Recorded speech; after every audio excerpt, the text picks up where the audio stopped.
Hello everyone, मेरा नाम है सोनम कुमारी और मैं आप सभी का स्वागत करती हूँ आज के सेशन में। तो आज हम लोग क्या पढ़ने वाले हैं, आपके फंडामेंटल राइट का ये जो क्लास है ये तीसरा क्लास है। इसमें हम लोग कौन कौन से अधिकारों को पढ़ेंगे, तो इसमें हम लोग कौन कौन से राइट्स को पढ़ने वाले हैं। सबसे पहले हम लोग पढ़ेंगे आपके शोषण के विरुद्ध अधिकार, आर्टिकल आपके 23 से 24। फिर हम लोग क्या पढ़ेंगे, धार्मिक स्वतंत्रता का अधिकार, आर्टिकल 25 से 28। फिर हम लोग और एक आर्टिकल को आज आपके 3 फंडामेंटल राइट को कंप्लीट किया जाएगा, जिसमें से जो हमारा 5वां फंडामेंटल राइट होगा वह क्या होगा, अल्पसंख्यकों के लिए शिक्षा एवं संस्कृति का अधिकार। आपको बता दें कि हमारे पहले 2 क्लास में हमने स्वतंत्रता का अधिकार और समानता का अधिकार कंप्लीट कर लिया है। ठीक है, आज जो हमारा तीसरा फंडामेंटल राइट होने वाला है वह शोषण के विरुद्ध अधिकार और आपके धार्मिक स्वतंत्रता का अधिकार और अल्पसंख्यकों के लिए शिक्षा एवं संस्कृति के अधिकार के बारे में हमारे जितने भी फंडामेंटल राइट हैं उसको क्या पढ़ेंगे। ठीक है, जितने भी इससे रिलेटेड हमारे आर्टिकल्स है उसको भी पढ़ेंगे और बहुत अच्छे से डिटेल में पढ़ेंगे ताकि कोई भी आपका एक भी डाउट न रहेगा। ठीक है, तो स्टार्ट करते हैं हम लोग अपने तीसरे फंडामेंटल राइट, जो कि क्या है हमारा शोषण के विरुद्ध अधिकार। तीसरा हमारा फंडामेंटल राइट क्या है, शोषण के विरुद्ध अधिकार। शोषण के विरुद्ध अधिकार यानी आर्टिकल हम लोग 23 से 24 तक पढ़ेंगे। इसमें देखिए 23 से लेके 24 तक पढ़ेंगे। तो आपको लगता होगा कि अभी हमारे देश में इस अधिकार की क्यों ज़रूरत है, यानी शोषण के विरुद्ध अधिकार, इन अधिकारों की ज़रूरत क्यों है। सबसे पहले तो इसे समझना होगा ना। तो देखिए, जब हमारा देश आज़ाद हुआ था तो उस समय हमारे समाज में बहुत से ऐसे लोग थे, यानी उस समय पे हमारे समाज में ना उच्च वर्ग द्वारा निम्न वर्गों का क्या किया जाता था, शोषण किया जाता था। इसीलिए उस शोषण को दूर करने के लिए हमारे डॉक्टर बी आर अम्बेडकर ने क्या किया है, इस हमारे कॉन्स्टिट्यूशन में आर्टिकल फंडामेंटल राइट को क्या किया है, ऐड किया है, ताकि कोई भी व्यक्ति यानी जो उच्च वर्ग का लोग है वह निम्न वर्ग के लोगों का क्या करे, शोषण ना कर सके। इसलिए इसे हमारे फंडामेंटल राइट में डाला गया है। ठीक है, तो अब हम लोग देखते हैं कि हमारे आर्टिकल 23 में क्या बातें बोला गया है, उसे थोड़ा सा अच्छे से देखते हैं और ध्यान से समझने की कोशिश करेंगे। ठीक है, तो देखिए आपके आर्टिकल 23 में क्या बोला गया है, आर्टिकल 23 मानव द्रव्य व्यापार, मानव द्रव्य व्यापार एवं बलात् श्रम का निषेध, एवं बलात् श्रम का निषेध। ठीक है, तो आपके आर्टिकल 23 में क्या बोला गया है, जो भी बातें मैं आपको पढ़ा रही हूँ वो सारी बातें जो है वो आपके एम लक्ष्मीकांत बुक में मिल जाएगा। इसी बुक को हम लोग फॉलो कर रहे हैं और आपको इसमें सारी बातें मिल जाएगी। जो बातें मैं आपको बताती हूँ, जो शॉर्ट्स नोट्स बनाते हैं, इसी बुक में से हम लोग क्या करते हैं, सारी बातें पढ़ते हैं और समझने की कोशिश करते हैं। तो इसी बुक से आपको भी क्या करना होगा, रिविज़न करना होगा।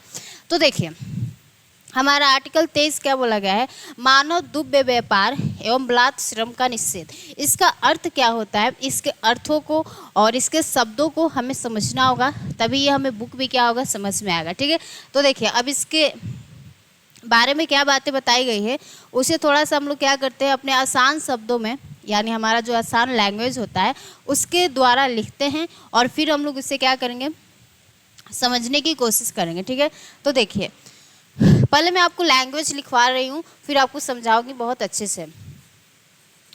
अनुच्छेद 23 मानव द्रव्य व्यापार बेगार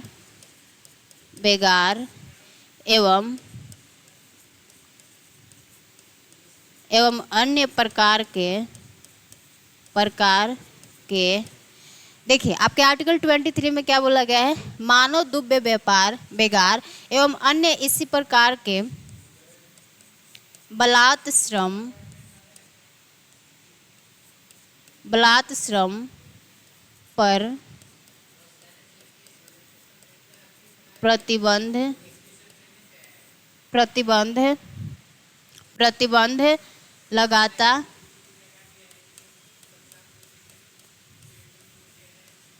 लगाता है। ठीक है, यानी देखिए आर्टिकल 23 में क्या बोला गया है, थोड़ा सा उससे हम लोग क्या करते हैं समझने की कोशिश करते हैं कि हमारा मानव दुव्य व्यापार का अर्थ क्या होता है, बेगार का अर्थ क्या होता है, बलात् श्रम का अधिकार मतलब अर्थ क्या होता है, कि इन सारे बातों पर हमारा आर्टिकल 23 क्या करता है, प्रतिबंध लगाता है, यानी रोक लगाता है। उसके बारे में हमें थोड़ा सा क्या करना है, समझना है। देखिए तो हमने क्या कहा, आर्टिकल 23 मानव दुव्य व्यापार, बेगार एवं अन्य प्रकार के बलात् श्रम पर प्रतिबंध लगाता है।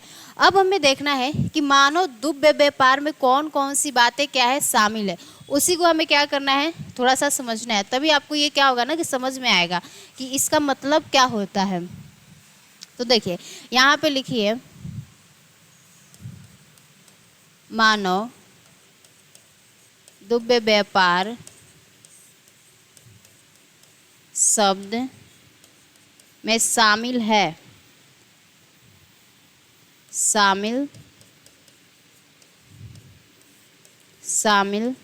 ठीक है।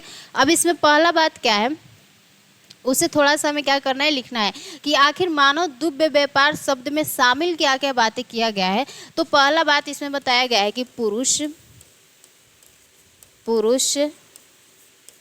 महिला एवं बच्चों का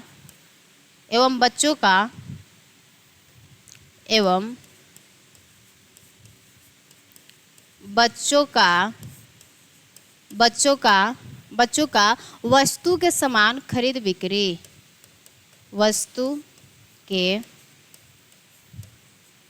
समान खरीद बिक्री। ठीक है, यानी आपके आर्टिकल 23 में जो हमने बातें बताया कि आर्टिकल 23 हमारे किन बातों पर प्रतिबंध लगाता है, तो हमने कहा सबसे पहले मानव दुव्य व्यापार।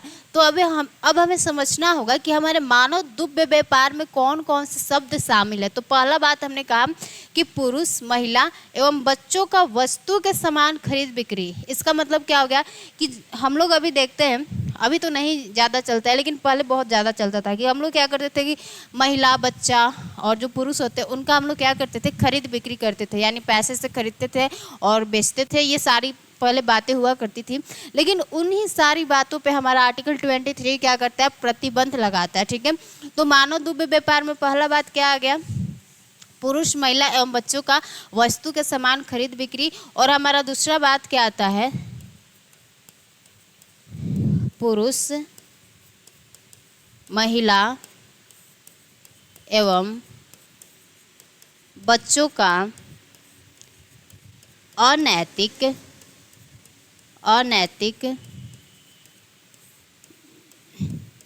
दुव्य व्यापार, अनैतिक दुव्य व्यापार, इसमें वेश्यावृत्ति भी शामिल है। ठीक है, इसमें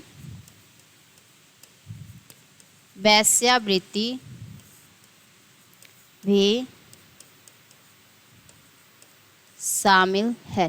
यानी जब हमने आपको आर्टिकल 23 बताया तो वैसा तो समझ में नहीं आ रहा होगा कि आखिर हमारा ये मानव दुव्य व्यापार और हमारा बलात् श्रम और बेगार का अर्थ क्या होता है, लेकिन जब हम आपको बता रहे हैं कि हमारे मानव दुव्य व्यापार में इन सारे बातों को शामिल किया गया है, पहला इनका वस्तु के समान खरीद बिक्री नहीं करना है, और दूसरा अनैतिक दुव्य व्यापार नहीं करना है। फिर तीसरी बात क्या बताया गया है कि दास एवं देवदासी, इसमें देवदासी और दास भी क्या होते हैं, शामिल होते हैं। ठीक है, यहाँ पे लिख लीजिए,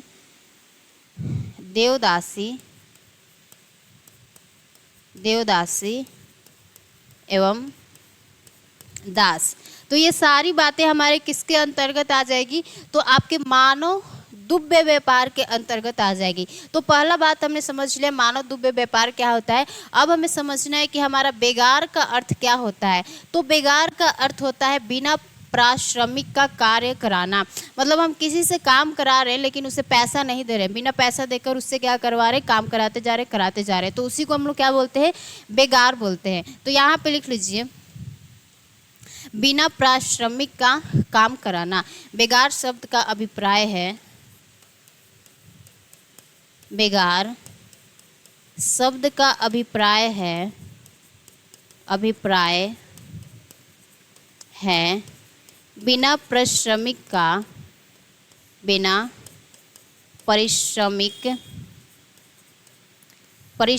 का काम कराना।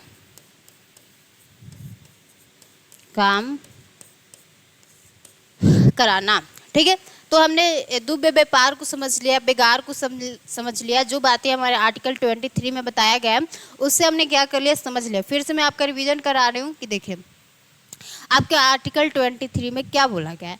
तो हमने कहा कि आर्टिकल 23 में बोला गया मानव दुव्य व्यापार एवं बलात् श्रम का निषेध। निषेध मतलब होता है रोकना, प्रतिबंध। ठीक है, हमने कहा कि मानव दुव्य व्यापार, बेगार एवं अन्य प्रकार के बलात् श्रम पर प्रतिबंध लगाता है। कौन सा आर्टिकल? आर्टिकल 23। तो हमने बताया कि आपके मानव दुव्य व्यापार में शामिल क्या क्या शब्दों को किया गया है। तो इसमें 3 बातों को शामिल किया गया है। अगर आप पुरुष, महिला एवं बच्चों का सामान के वस्तु के सामान खरीद बिक्री करते हैं तो वह क्या माना जाएगा, मानव दुव्य व्यापार माना जाएगा। ठीक है, दूसरी बात हमने क्या कहा, पुरुष, महिला एवं बच्चों का अगर आप अनैतिक दुव्य व्यापार करते हैं तो वो भी हमारे इसी में शामिल है। तीसरा क्या है, आपका देवदासी और दास भी क्या है, इसी में शामिल है। फिर हमने कहा कि हमारा जो सेकेंड वर्ड है वह क्या है, आपका बेगार। बेगार शब्द का अभिप्राय क्या है, बिना पारिश्रमिक का काम कराना। यानी आप किसी से काम कराते जा रहे हैं लेकिन उसे पेमेंट या सैलरी का कुछ हिस्सा होता है उसे तो आप दे ही ना रहे, तो उसे क्या कहेंगे हम लोग, बेगार कहेंगे। बेगार शब्द का अभिप्राय है बिना पारिश्रमिक का काम कराना। तो हमारा आर्टिकल क्या होता है, जो 23 है वह आपका कंप्लीट होता है। अब आते हैं हम लोग अपने आर्टिकल 24 पे। आर्टिकल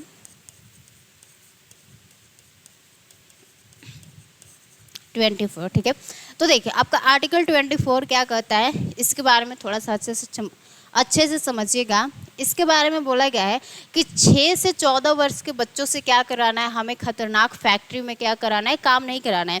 क्योंकि ये जो 6 से 14 वर्ष का बच्चों का जो समय होता है वह उनके पढ़ने लिखने का अधिकार होता है, मतलब समय होता है, न कि उनके साथ हम लोग फैक्ट्री में काम करवा रहे हैं, घरेलू नौकर के रूप में उन्हें यूज़ कर रहे हैं। होटल में उन्हें, होटल हो गया, रिजॉर्ट्स हो गया और आपके दुकान हो गए, वहाँ पे उनसे क्या करवाना है, काम नहीं करवाना है। क्योंकि 6 से 14 वर्ष के बच्चे के लिए जो प्राइमरी एजुकेशन है वह क्या होता है, बहुत ज़्यादा ज़रूरी होता है। तो जिस समय पे जिस चीज़ की ज़रूरत होती है वही अगर किया जाए तो हमारे समाज के लिए क्या होता है, अच्छा होता है। ठीक है, हर चीज़ का अपना एक अलग अलग समय बनाया होता है कि पढ़ने का कब होता है अधिकार, मतलब समय कब होता है, आपको जॉब लेने का एक फिक्स टाइम दिया जाता है कि इतने समय में आपको जॉब ले लेना है। फिर वो सारी बातें उसका क्या किया रहता है, समय बनाया गया। तो वही जो 6 से 14 वर्ष का जो समय है वह क्या है, किसी बच्चे के पढ़ने का वह समय है, ना कि किसी दूसरे के घर पे जाके नौकर चाकर का काम करने का। ठीक है, तो वही आपके आर्टिकल 24 में बताया गया है कि 6 से 14 वर्ष के बच्चों से,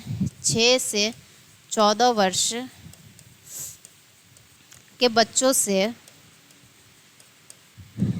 से फैक्ट्री में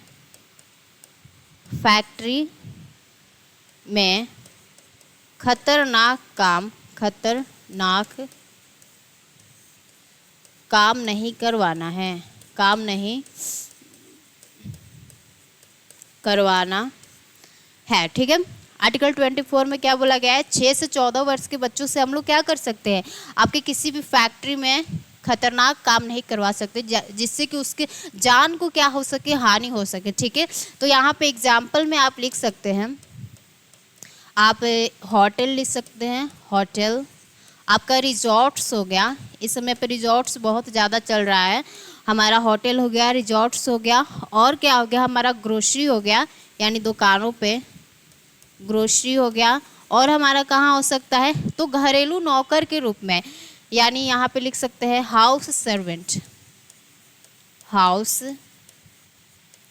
सर्वेंट के रूप में काम नहीं करवाना है, काम नहीं करवाना है। ठीक है, काम नहीं करवाना है। काम नहीं कराना है। तो ये आपका आर्टिकल क्या हो जाता है 23 और 24 क्या होता है कंप्लीट हो जाता है, जिससे हमारा एक फंडामेंटल राइट भी क्या हो गया कंप्लीट हो गया। कि हमने पहला यानी जो हमारा तीसरा फंडामेंटल राइट था वह क्या था शोषण के विरुद्ध अधिकार 23 से 24, जो कि हमारा क्या होता है आपका कंप्लीट होता है। हमने शोषण के अधिकार को अपने पढ़ लिया 23 से 24 में जो बातें बताया गया था। अब आते हैं हम लोग अपने अगले फंडामेंटल राइट पे। ये हमारा तीसरा फंडामेंटल राइट हो गया। चौथा हमारा फंडामेंटल राइट क्या हो जाता है धार्मिक स्वतंत्रता का अधिकार। धार्मिक स्वतंत्रता का अधिकार। धार्मिक स्वतंत्रता का अधिकार का मतलब क्या हो गया मैं आपको अभी बता रही हूँ। देखिए 25 से 28 तक हमें क्या पढ़ना है आपके धार्मिक स्वतंत्रता के अधिकार के बारे में पढ़ना है। तो इसमें हमें क्या पढ़ना है अभी इस हमारे फंडामेंटल राइट को हमारे कॉन्स्टिट्यूशन में जोड़ने का उद्देश्य क्या है। ठीक है, तो देखिए हमारा भारत क्या है एक आपका धर्मनिरपेक्ष देश है और यहाँ पर क्या किया जाता है सभी धर्मों को समान रूप से देखा जाता है। यानी राज्य का कोई अपना धर्म नहीं है जिसके प्रति उसका क्या है ज़्यादा झुकाव है। यहाँ पर हम लोग सभी धर्म हिंदू हो गया, बुद्धिज़्म हो गया, जैनिज़्म हो गया, सिख हो गया, इन सबको क्या करते हैं हम लोग समान रूप से देखते हैं। हमारी जो सरकार है उसका किसी एक धर्म के प्रति क्या है झुकाव नहीं है। तो इसलिए हमारे कॉन्स्टिट्यूशन में क्या किया गया है आपके एक फंडामेंटल राइट ही बना दिए गए हैं धार्मिक स्वतंत्रता का अधिकार। आर्टिकल 25 से 28, 25 से 28 जो हम लोग 3 आर्टिकल्स पढ़ने वाले हैं उसमें केवल हम लोग क्या करेंगे धार्मिक स्वतंत्रता की बात करेंगे कि हमारे धर्म से रिलेटेड क्या क्या हमारे कॉन्स्टिट्यूशन में फ्रीडम दिए गए हैं। ठीक है, मतलब अधिकार दिया गया है, राइट दिया गया है। तो आर्टिकल हम लोग क्या करते हैं अपने 25 पर आते हैं कि हमारे आर्टिकल 25 में क्या बोला गया है। देखिए तो आर्टिकल 25 में क्या बोला गया है उसे समझते हैं थोड़ा सा। आर्टिकल 25 इसमें बोला गया है अंतःकरण से किसी भी धर्म को अपनाने की स्वतंत्रता। अब ये क्या होता है इसे मैं समझा रही हूँ, पहले लिख ले रही हूँ। ठीक है, अंतःकरण से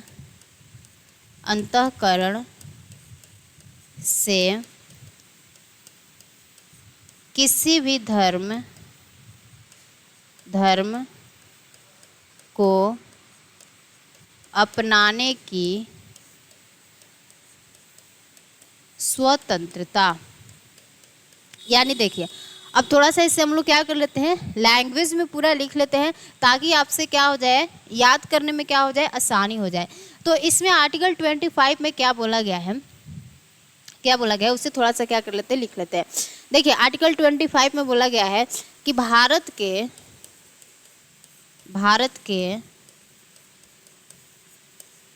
प्रत्येक व्यक्ति को किसी भी धर्म को मानने तथा उसका पालन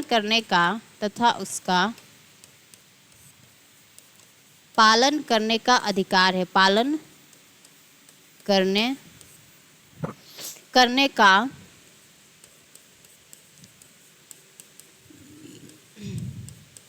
अधिकार है। ठीक है, यानी हमारे आर्टिकल 25 में क्या बोला गया है अंतःकरण से किसी भी धर्म को अपनाने की स्वतंत्रता। यानी बोला गया है कि भारत के जो प्रत्येक व्यक्ति हैं वह किसी भी धर्म को क्या कर सकते हैं मतलब मान सकते हैं और उसका क्या कर सकते हैं पालन कर सकते हैं। यानी कोई व्यक्ति है अगर वह मुस्लिम धर्म को अपनाना चाहता है उससे मान सकता है और उसका पालन कर सकता है, उसके जो नियम कानून बनाए गए हैं। कोई हिंदू धर्म को मतलब अपनाना चाहता है तो वह हिंदू धर्म को अपना लेगा, कोई क्रिश्चियनिटी को फॉलो करना चाहता है उसे फॉलो कर लेगा। तो ये क्या है हमारे भारत में इसकी क्या है स्वतंत्रता है, कोई भी प्रतिबंध नहीं लगाया गया। लेकिन कुछ आधारों पर प्रतिबंध भी लगाए गए हैं और 3 आधार हैं। वो 3 आधार कौन कौन से मैं आपको वो भी बताऊँगी। ठीक है, और भी इसमें कुछ बातें बताई गई है उससे भी लिख लेते हैं। ठीक है, यहाँ पे लिख लीजिए सभी व्यक्ति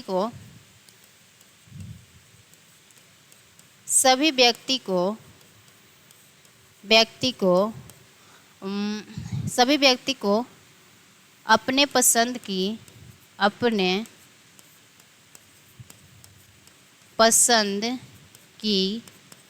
धर्म को अबाध रूप से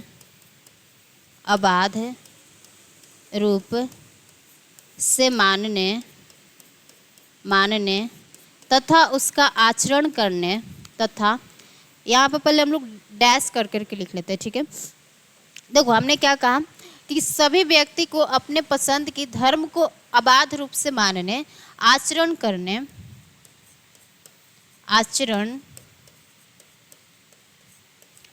करने तथा उसका प्रचार प्रसार करने का अधिकार है,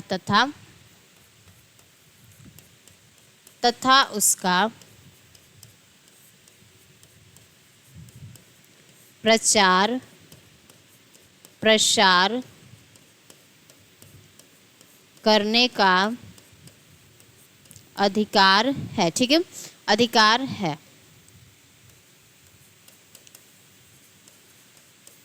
अधिकार है। तो आपसे आर्टिकल 25 में क्या बताया गया है उसे थोड़ा सा समझ लेते हैं, ठीक है। सभी व्यक्ति को अपने पसंद की किसी भी धर्म को अबाध रूप से मानने, उसका आचरण करने तथा उसका प्रचार प्रसार करने का क्या है, अधिकार है। यानी आप क्या कर सकते हैं, अपने धर्म को पूरे स्वतंत्रता से मान सकते हैं और उसका क्या कर सकते हैं, प्रचार प्रसार कर सकते हैं और उसका क्या कर सकते हैं, उसको मतलब उसका आचरण कर सकते हैं। तो वही आपसे आर्टिकल 25 में बातें बताया गया है। लेकिन इस हमारे स्वतंत्रता पे कुछ आधारों पर क्या किया गया है, प्रतिबंध भी लगाया गया है। तो देखिए यहाँ पे अब लिख लीजिए कि इन पर कुछ आधारों पर प्रतिबंध भी लगाया गया है। इन पर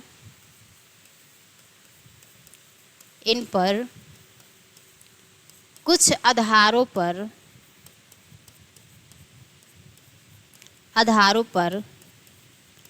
प्रतिबंध भी लगाया गया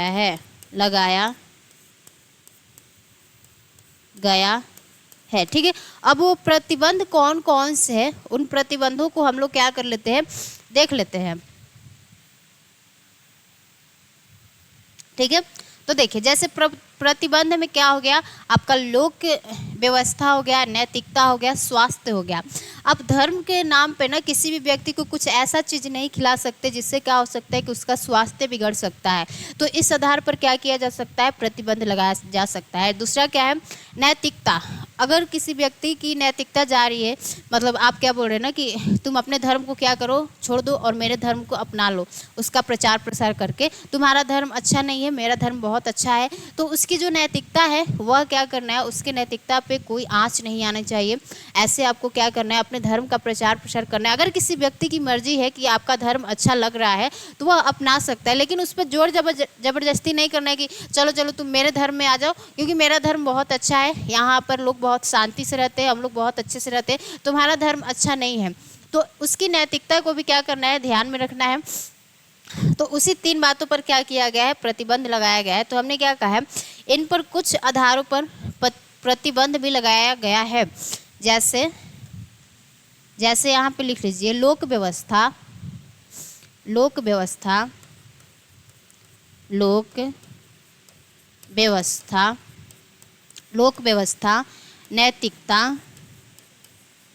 नैतिकता तथा स्वास्थ्य के आधार पर प्रतिबंध लगाया गया है,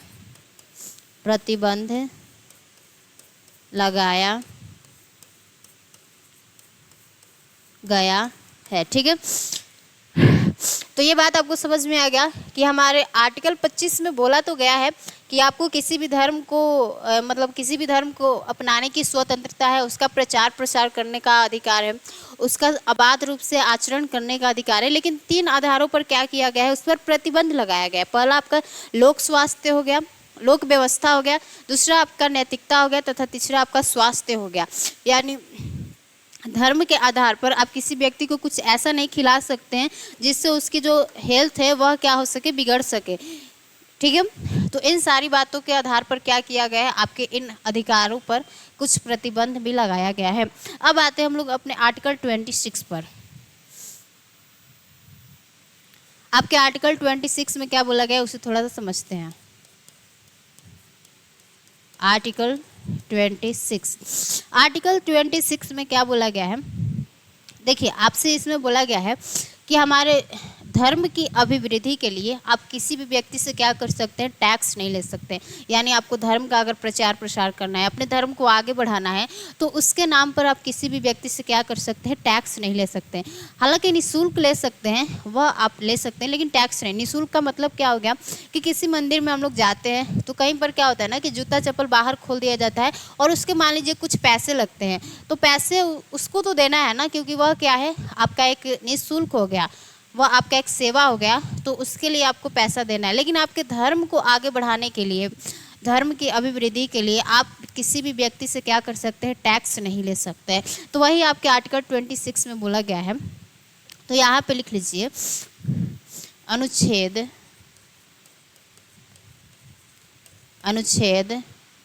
26 यह उल्लेख करता है कि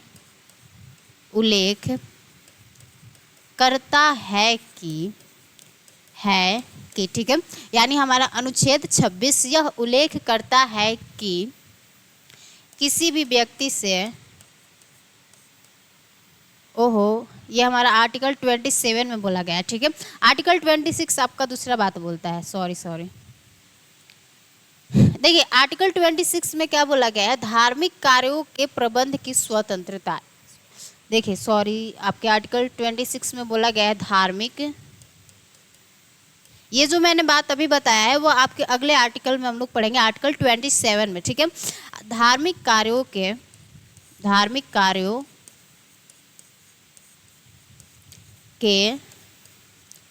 प्रबंध की स्वतंत्रता,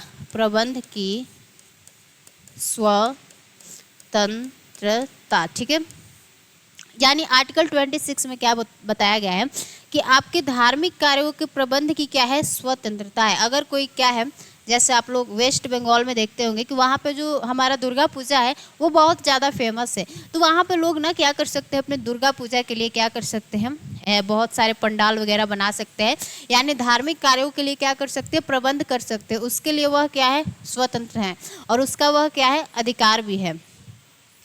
तो आपके आर्टिकल 26 में बोला गया है धार्मिक एवं मूर्त प्रयोजनों के लिए, देखिए आर्टिकल 26 में बोला गया है, अनुच्छेद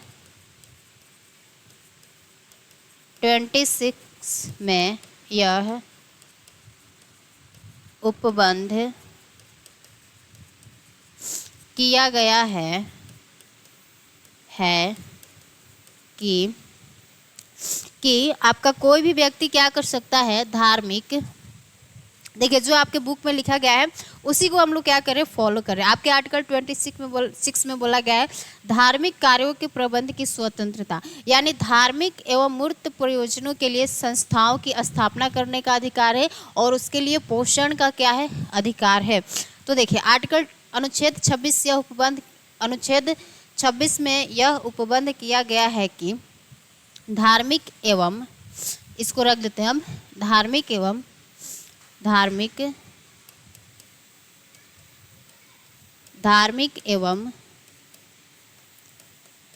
मूर्त प्रयोजनों, जैसे हमने दुर्गा पूजा आपको बताया उसी का बात बताया जा रहा है। ठीक है, धार्मिक एवं मूर्त प्रयोजनों के लिए संस्थाओं की स्थापना एवं पोषण का अधिकार है। संस्थाओं की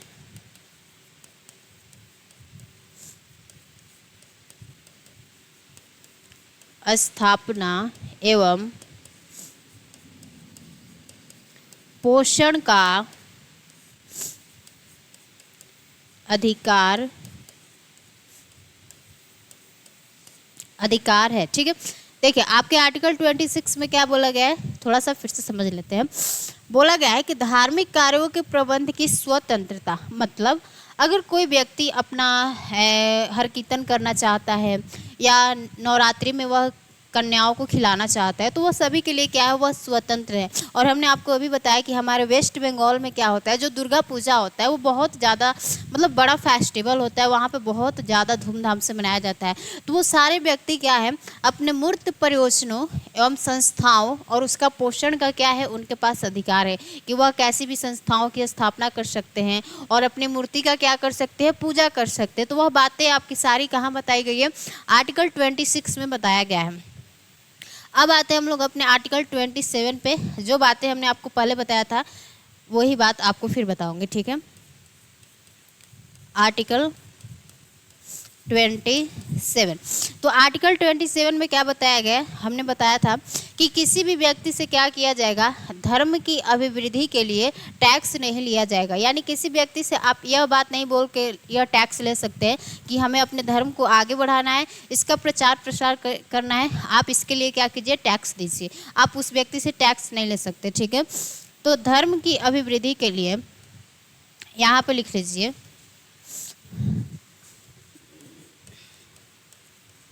अनुच्छेद 27 यह उपबंध करता है कि धर्म की, यहाँ पे ऐसे लिखिए, किसी भी व्यक्ति से, अनुच्छेद 27 यह उपबंध करता है कि किसी भी व्यक्ति से, किसी भी व्यक्ति से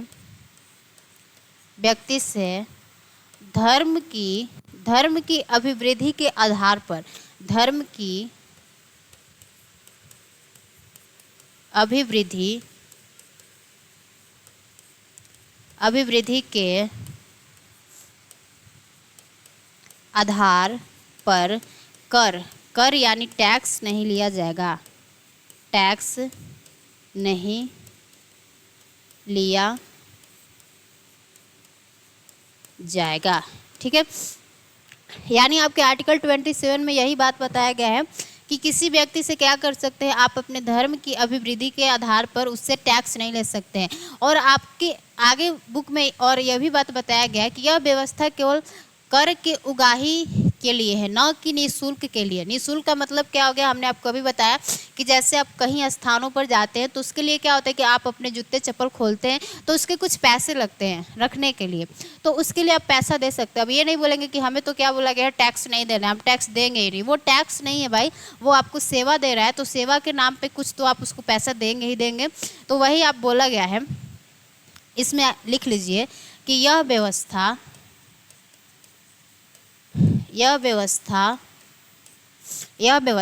केवल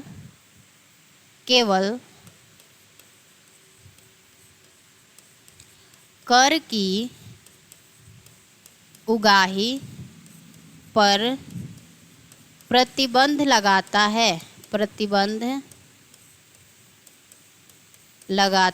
है, न कि निःशुल्क पर, न कि निःशुल्क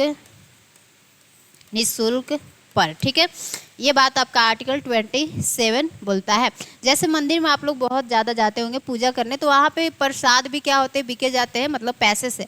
अब आप ये नहीं बोलेंगे कि हम तो मंदिर में आए हैं तो प्रसाद पैसे से नहीं लेंगे, ऐसे ही लेंगे, क्योंकि हमारे आर्टिकल 27 में बोला गया है कि हमें टैक्स नहीं देना। वैसा बात नहीं है, आपको बोला गया है केवल कर की उगाही पर प्रतिबंध है, न कि निःशुल्क पर। निःशुल्क मतलब क्या हो गया, जो वो आपको सेवा दे रहा है उस सेवा के लिए आपको पैसा तो देना ही पड़ेगा।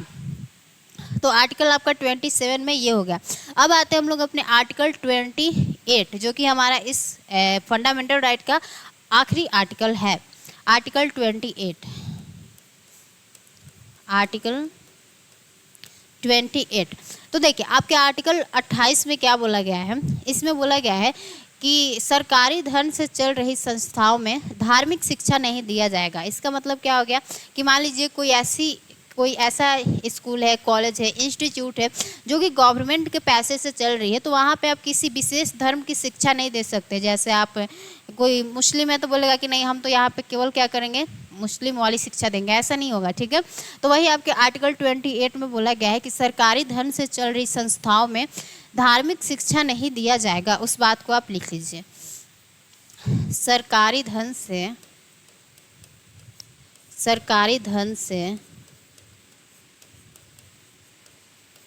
चल रही संस्थाओं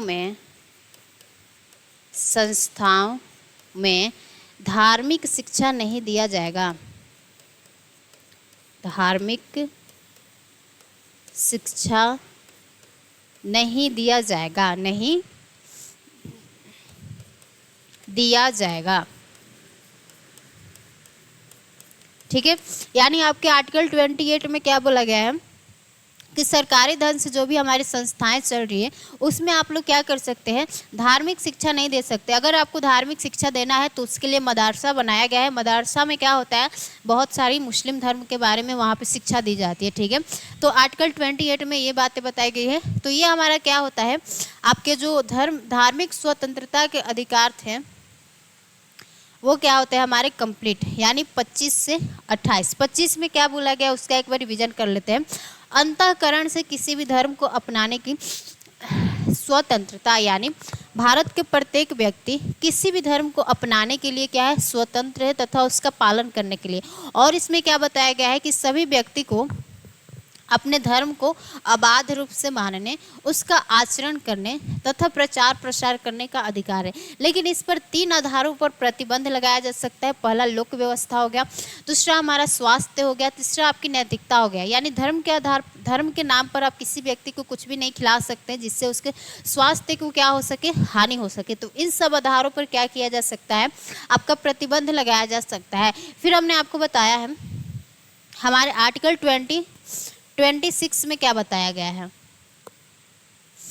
यानी ये हमारा हो गया 26। तो देखिए आर्टिकल 26 में बताया गया है धार्मिक कार्यों के प्रबंध की स्वतंत्रता। यानी बहुत सारे हम लोग दुर्गा पूजा में देखते पंडाल बनता है और बहुत सारे मुस्लिम लोग ताजिया निकालते हैं। तो वो कैसे अधिकार मिले हैं आपके आर्टिकल 26 में कि आप अपने धर्म से संबंधित जो भी आपको मतलब कि प्रबंध करना है उसके लिए क्या है, आप स्वतंत्र हैं। आर्टिकल 27 क्या कहता है, मतलब यह बोलता है कि आप धर्म की अभिवृद्धि के लिए क्या कर सकते हैं, किसी भी व्यक्ति से टैक्स नहीं ले सकते हैं। यानी अगर आपके धर्म को आगे बढ़ाना है तो इस आधार पर आप किसी भी व्यक्ति से टैक्स नहीं ले सकते। आर्टिकल 28 क्या बोलता है, सरकारी धन से चल रही संस्थाओं में धार्मिक शिक्षा नहीं दिया जाएगा। ये होता है आपकी धार्मिक स्वतंत्रता का अधिकार कंप्लीट। ठीक है, अब आते हैं हम लोग अपना जो हमारा ये हमारा हो गया, एक हमने पढ़ लिया समानता का अधिकार, दूसरा हमने स्वतंत्रता का अधिकार पढ़ लिया, तीसरा शोषण के विरुद्ध अधिकार, चौथा धार्मिक स्वतंत्रता का अधिकार। अब हमारा 5वां अधिकार क्या होता है, अल्पसंख्यकों के लिए शिक्षा एवं संस्कृति का अधिकार। जो हमारा 5वां फंडामेंटल राइट है वह क्या है, अल्पसंख्यकों के लिए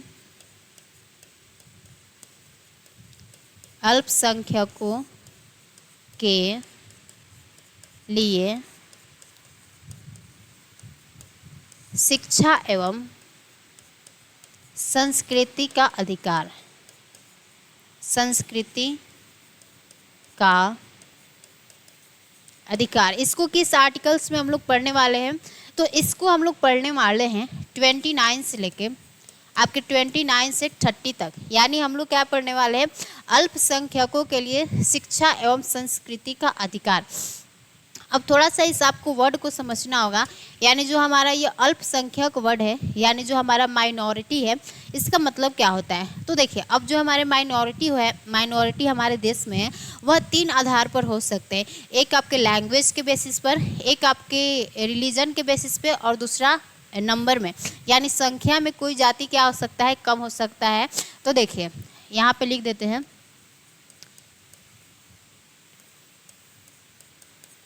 जो हमारी माइनॉरिटी है वह 3 बेसिस पे हो सकती है। एक हमारे लैंग्वेज के बेसिस पे, सेकंड हमारी रिलीजन के बेसिस पे यानी धर्म के आधार पर, और तीसरा हमारी क्या हो सकती है, आपके नंबर में कम हो सकती है। यानी कोई समुदाय क्या हो सकता है, संख्या में क्या है, हमारे इंडिया में कम है, तो उससे भी हम लोग क्या कहेंगे, माइनॉरिटी बोलेंगे। यहाँ पे आई छूट गया है, माइनॉरिटी। माइनॉरिटी बोलेंगे, ठीक है, यानी अल्पसंख्यक बोलेंगे। तो इनके लिए भी क्या है, हमारे भारत में शिक्षा एवं संस्कृति का क्या है, अधिकार दिया गया है। क्योंकि भाई शिक्षा और संस्कृति क्या है, सबका अपना बहुत ज़्यादा जरूरी चीज़ होता है, तो उसके लिए क्या है, अधिकार दिया गया है। तो देखते हैं हमारे आर्टिकल 29 में क्या बोला गया है। यानी हमने आपको बताया कि जो हमारे माइनॉरिटी होते हैं वह 3 बेसिस पर हो सकते। पहला लैंग्वेज के आधार पर, दूसरा हमारे रिलीजन के आधार पर, तीसरा आपके नंबर के आधार पे। यानी कोई संख्या में कोई समुदाय कम हो सकता है, वो भी हमने आपको बता दिया, ठीक है। अब आते हैं हम लोग अपने आर्टिकल 29 पे कि 29 में हमारे अल्पसंख्यकों के लिए क्या प्रोविज़न किया गया है। तो देखिए आर्टिकल 29 अनुच्छेद 29, यहाँ पे लिख लीजिए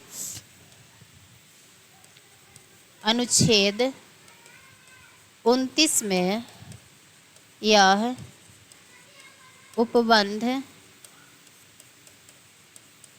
किया गया है कि अनुच्छेद 29 में यह उपबंध किया गया है कि भारत के किसी भी भूभाग में रहने वाले व्यक्ति, पहले मैं लिख ले रही हूँ, ठीक है, भारत के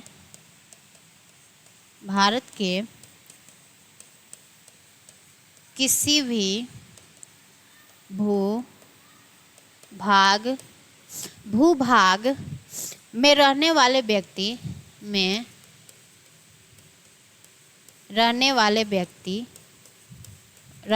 व्यक्ति जिसकी अपनी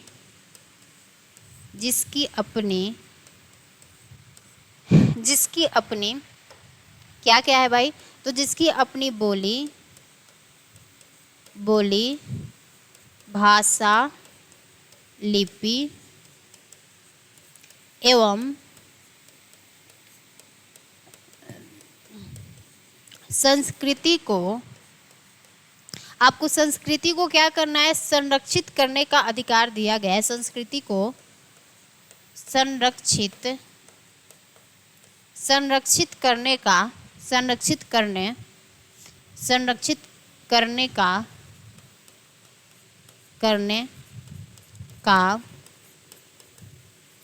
अधिकार दिया गया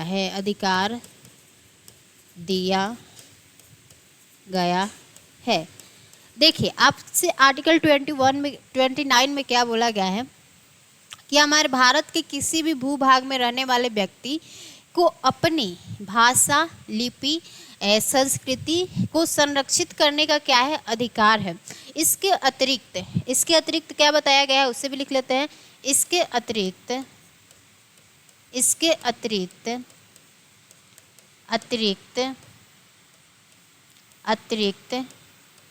किसी भी नागरिक को अब थोड़ा सा लिखना है, किसी भी नागरिक को राज्य के अंतर्गत आने वाली संस्था, राज्य के अंतर्गत आने वाली संस्थान या उससे सहायता प्राप्त संस्थानों में धर्म, जाति, भाषा, 3 बातों को याद रखना है। किस किस आधार पर, धर्म, जाति एवं भाषा के आधार पर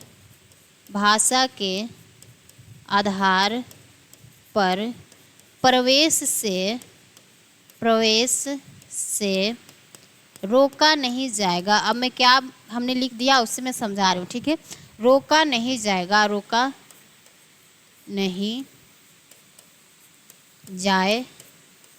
ठीक है।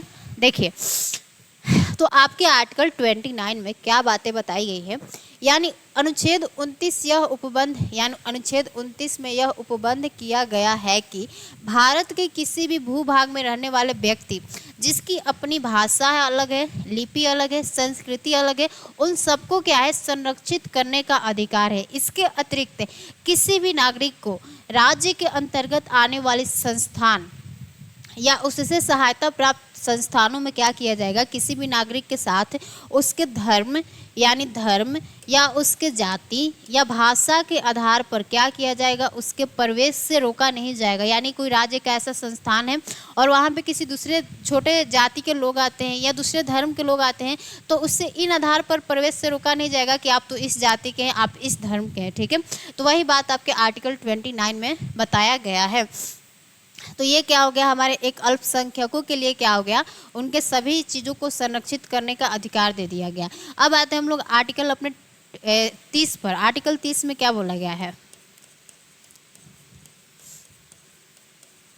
आर्टिकल 30 इसमें बोला गया है आपके अल्पसंख्यकों के लिए अपने मनपसंद की शिक्षण संस्थाओं की स्थापना का क्या है, अधिकार है।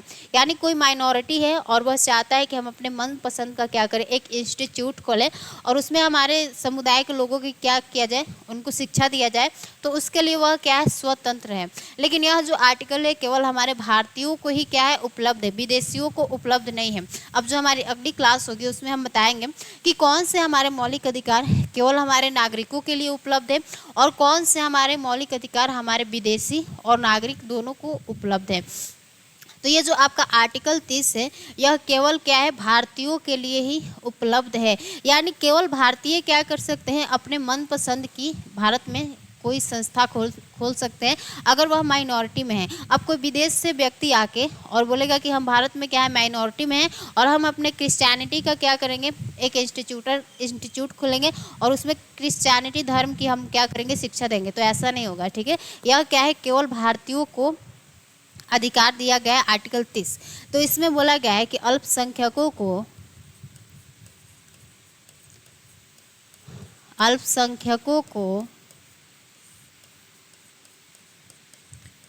अपने मनपसंद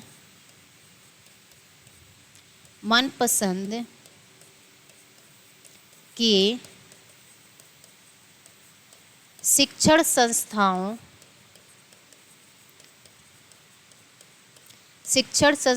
की स्थापना का अधिकार है। स्थापना का अधिकार है। स्थापना का अधिकार है। ठीक है, देखिए आर्टिकल 30 में क्या बोला गया है, किसी भी व्यक्ति को आपके मतलब किसी नहीं सॉरी अल्पसंख्यकों को अपने मनपसंद की शिक्षण संस्थाओं की स्थापना का अधिकार है। यहाँ पे लिख लीजिए, यह अधिकार केवल भारतीय नागरिक के लिए उपलब्ध है। यह अधिकार केवल भारतीय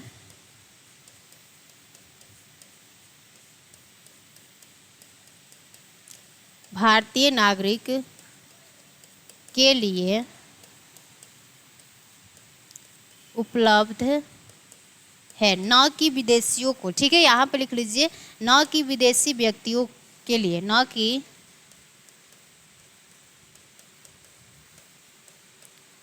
विदेशी व्यक्तियों के लिए। ठीक है, ये बात हमारा हो गया कंप्लीट। यानी हमारे 5 मौलिक अधिकार क्या हो गए, कंप्लीट हो गए। अब जो हमारा 6वां मौलिक अधिकार आता है जो कि क्या था आपके संपत्ति का अधिकार। संपत्ति का अधिकार को क्या कर दिया गया है, अब आपके फंडामेंटल राइट से हटा के आपके कानूनी अधिकार मतलब बना दिया गया है। ठीक है, तो पहले लिख लेते हैं, जो आपका 6वां मौलिक अधिकार है वह क्या है, आपके संपत्ति का अधिकार। आर्टिकल आपका क्या हो गया, आर्टिकल 31। यानी इसमें क्या बताया गया है कि किसी भी व्यक्ति को क्या है, अपने संपत्ति का अधिकार है। लेकिन अब थोड़ा सा यहाँ पे सवाल आता है कि इसे हमने क्या कर दिया गया है, थोड़ा सा पहले इसके बारे में लिख लेते हैं, फिर आपको बताएंगे, ठीक है। मूल संविधान में इसका प्रावधान किया गया था, इसका प्रावधान किया गया था, परंतु वर्तमान में अब यह क्या हो गया है, आपका एक कानूनी अधिकार हो गया है। परंतु वर्तमान में यह एक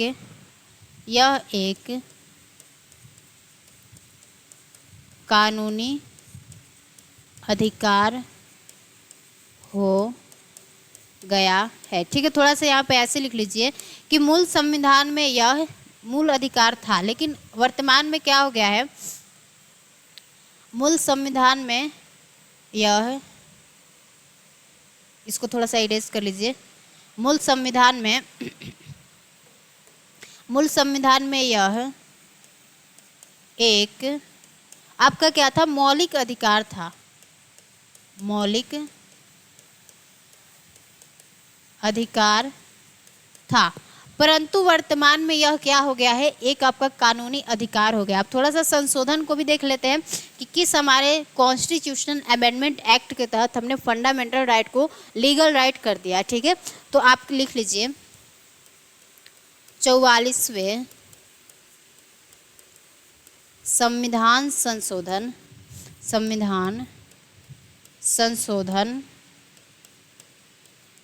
अधिनियम के तहत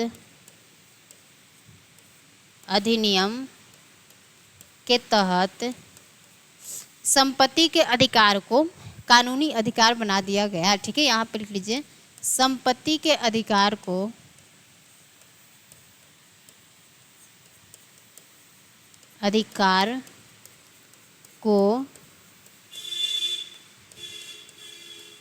कानूनी अधिकार बना दिया गया, कानूनी अधिकार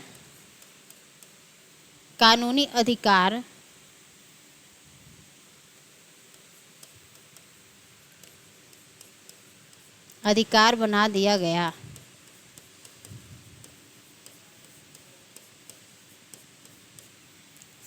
देखिए, तो अब इसे थोड़ा सा समझना है कि आखिर हमारा ये जो संपत्ति का अधिकार है, इसे हमारे मूल अधिकारों से हटा के हमने इसे कानूनी अधिकार क्यों बना दिया।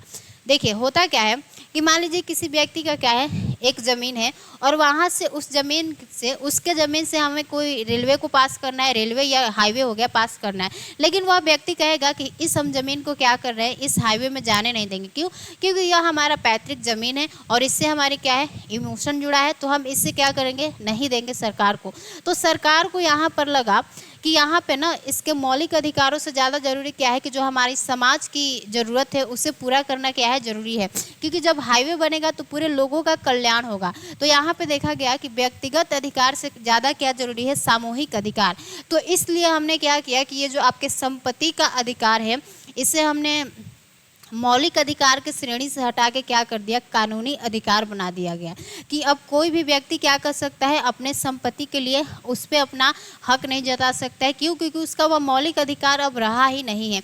इसलिए आप लोग देखते हैं कि अब बहुत लोगों की ज़मीनें हाईवे में जाती है तो वो कुछ भी नहीं बोल पाते। क्यों? क्योंकि अब सरकार का पूरी तरह से यह अधिकार हो गया है कि वह आपकी ज़मीन को क्या कर सकता है, ले सकता है। वह आपका अब मौलिक अधिकार नहीं रह गया, क्योंकि यहाँ पे देखा गया कि व्यक्तिगत अधिकारों से ज़्यादा जरूरी हो जाता है हमारी जो समाज की ज़रूरतें हैं उसको पूरा करना, क्योंकि वहाँ पे समाज के सभी लोगों का कल्याण होगा, एक व्यक्ति के कारण नहीं हो पाएगा, ठीक है। तो इसीलिए हमने क्या किया, संपत्ति के अधिकार को अपने मूल मौलिक अधिकार से हटा के क्या कर दिया, कानूनी अधिकार कर दिया। और इसको किस आर्टिकल में रखा है, तो आपका आर्टिकल हो जाएगा 300A, यानी इसमें हमने क्या कर दिया है, रख दिया है। तो ये आपका 6वां क्या था, संपत्ति का अधिकार है। अब हमारा 7वां क्या है, संवैधानिक उपचारों का अधिकार। 7वां क्या है आपका, 7वां संवैधानिक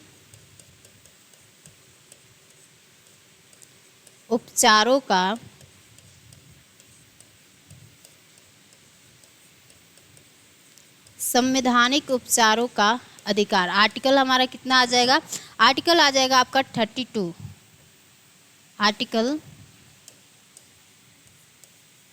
32। ठीक है, तो देखिए इस हमारे मौलिक अधिकार को हमारे डॉक्टर बी आर अम्बेडकर ने क्या कहा है, हार्ट एंड सोल कहा है, यानी इसको हृदय कहा है। क्यों?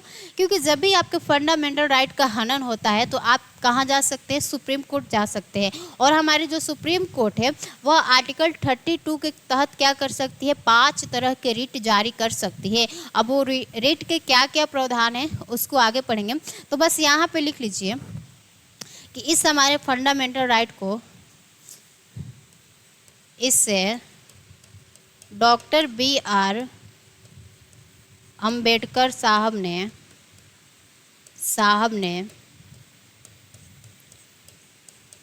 हार्ट एंड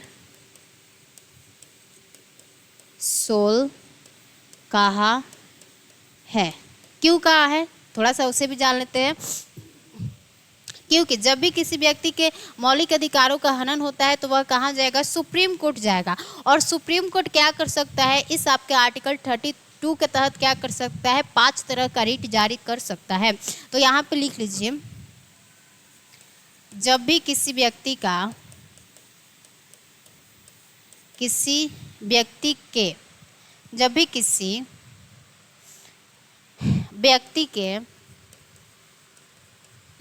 के मौलिक अधिकारों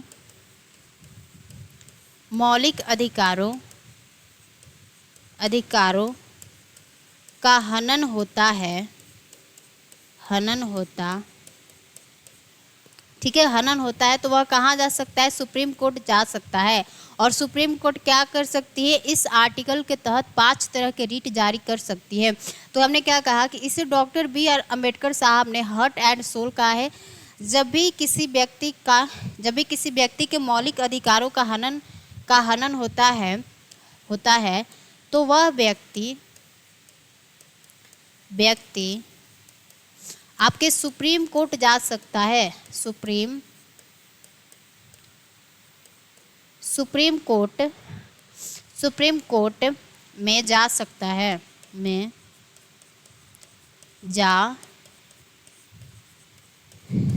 है तथा सुप्रीम कोर्ट आर्टिकल 32 के तहत क्या करती है, 5 तरह के रिट जारी करती है तथा सुप्रीम कोर्ट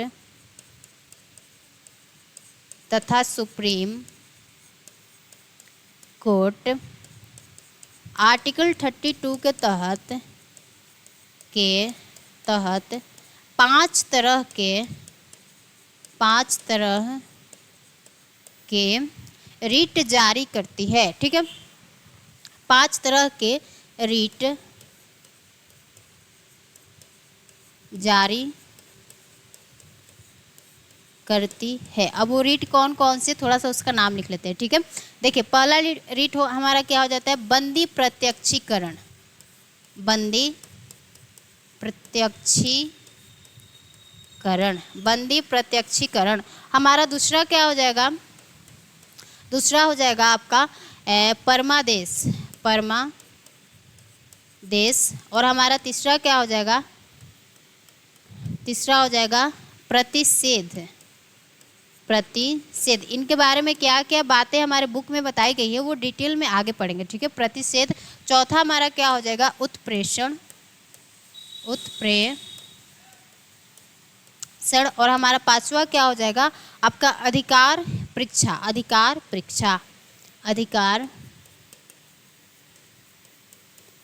परीक्षा, जिसको आप लोग क्यू वारंटो भी बोलते हैं। ठीक है, क्यू वारंटो।